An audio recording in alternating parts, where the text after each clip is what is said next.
Yeah, that's nice. What's up, guys? It's Rev J again. I'm out in the garage. It's Memorial Day weekend. Everybody's mowing their lawn and out in their driveway. So I've got the garage door closed again. Kind of been a typical story this year a little bit. So I hope it's not too dark, but I'm sitting in the bed of the truck, which you can tell here. And as you can see, there's not a bed floor in it right now. Now, originally this thing had just kind of a whatever piece of plywood in it. And then we replaced it with a better whatever piece of plywood once it was tubbed out, which actually is sitting over there. That's the old piece of bed plywood there that was just kind of sitting in the bed. And obviously, we've got the tubs, so it's not a standard size bed floor. So now if you guys follow my build, you'll remember that we took the other plywood floor out and replaced it with this Trex synthetic decking stuff. And I've got a couple pieces over here still kind of in the corner. And I also have a couple pieces under there, which you can't see because I've got my tub sitting in the way. So, what are we gonna do in the future about this? Well, I wanted to go ahead and to try to upgrade all this stuff, lose some weight off the vehicle, because that's been one of the things we've been doing, and just kind of go for a better design. I mean, some of these things, so these are the stock cross members here, and you guys can see these like thick stamped pieces. They hold the bed up in a bunch of areas. The one under me here is the one where the suspension, the shocks connect, and that's got, let's see if you can see that there, that's where the shocks connect down there, and it's got like a space around it here for where the bed floor has been. Obviously in the back here you've got my fuel cell and this goofy modified one that's been like, oh, that's ugly. I don't want to talk about that. So what are we gonna do? Well, this was all done like 6.5 years ago now, believe it or not, 5-6 years ago. So it's definitely time for an upgrade. The plan is we're actually gonna pull out all those crossmember pieces. We're gonna pull out that old goofy modified piece. And I've got, let's see if I can grab some here, this stuff. This is some square tube here, just some structural square tube, mild steel. It's fairly lightweight for what it is, and it's pretty structurally sound, hence structural square tube.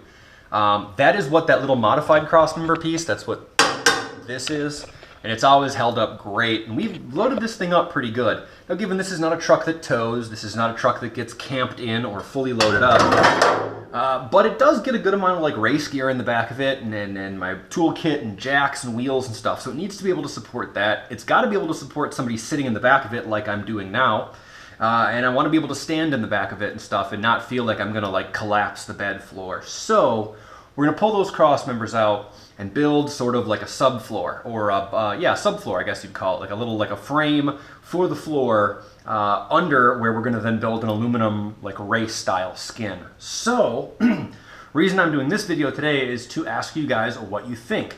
Any of you guys that have done racing stuff, I need to know, what's your favorite attachment fastener of choice for aluminum panels?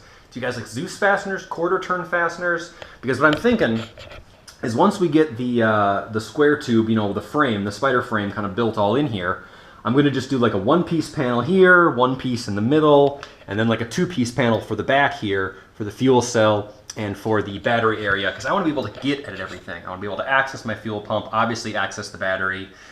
It's just nice for working on stuff. You just did my rear end service, nice to be able to access that. But I'm going to put those aluminum panels in, and I've never installed aluminum panels that are like removable. I've riveted, I've welded it, but I've never used like the Zeus fasteners and stuff. So if you guys have any experience with those, tell me what you think. The second thing is, for that subframe, for that floor that I want to build, what kind of design would you guys go about doing? I've been in Photoshop a little bit, laying out some different patterns, some sort of lattice works, a few different like, you know, triangulated grids and stuff. I don't know how sturdy, how tightly spaced I have to go, because I want it to be as light as possible, but to support a fair amount of weight. I mean, not a lot, but a little bit at least.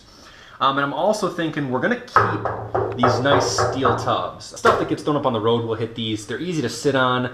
People tend to like step on them getting in and out of the vehicle, so I think we're gonna keep steel. I'm afraid aluminum would just get dented up, or I'd have to go with thicker aluminum, and I don't really need them to be removable. They're welded in right now, and so I think they're gonna stay that way. So we're just gonna build kind of the bed floor and the subframe around those tubs, with those tubs being part of it, because these tubs are, like I said, integrated into the bed wall here. Ooh, I'm sweating, it's warm out. It's like 80 degrees today, and I've got this garage door closed. So guys, I'm planning on building a subfloor, planning on doing like an aluminum racing style removable bed floor, like skinned bed floor. What do you guys think? Have you guys ever done like a bed subfloor, maybe like in a bag truck or in a race car or a one-piece removable, or do you guys have experience installing Zeus fasteners or quarter turns or whatever? I've never worked with that stuff, so let me know what you guys think. Just a real quick little update, messing around with lots of stuff. Like I said, did the diff fluid, drove her around a little bit this week. I had the new content up. I had the catch can install, which I did. If you didn't watch that, check that out. I'll have a link up here somewhere. Also did the carbon fiber exhaust exits, which it looks so cool with those. Check that video out, both part 1 and part 2, as well as my tool splaining video talking about the sort of ghetto spindle sander setup that I used. And like I said, let me know what you guys think. Like, comment, and subscribe. Tell me about your experience building like a subfloor or a bed floor or a custom bed or anything like that. What would you guys do? How would you guys go about it? You know, what kind of design should I do for that subfloor? I am for sure going to keep the tubs, and I am for sure going to go with that structural square tube steel. I don't want to build an aluminum frame. I want the frame to be steel so it can be MIG welded. Without a spool gun, smartasses who wanted to say, you can weld aluminum with a spool gun. I fucking know that. So, I think that's it for now, guys. I'm too hot in the garage. I want to go back to driving this thing and enjoying it. But let me know what you guys think about the bed floor, how I should go about the projects. Let me know if you guys have experience with doing any of that stuff. God, I always ramble when it gets hot. I'm fucking talking too long. Thanks for watching, guys. Check out my other videos. Like, comment, and subscribe. We'll see you next time, guys. God, it's freaking hot out here. I gotta stop doing these with the garage door closed.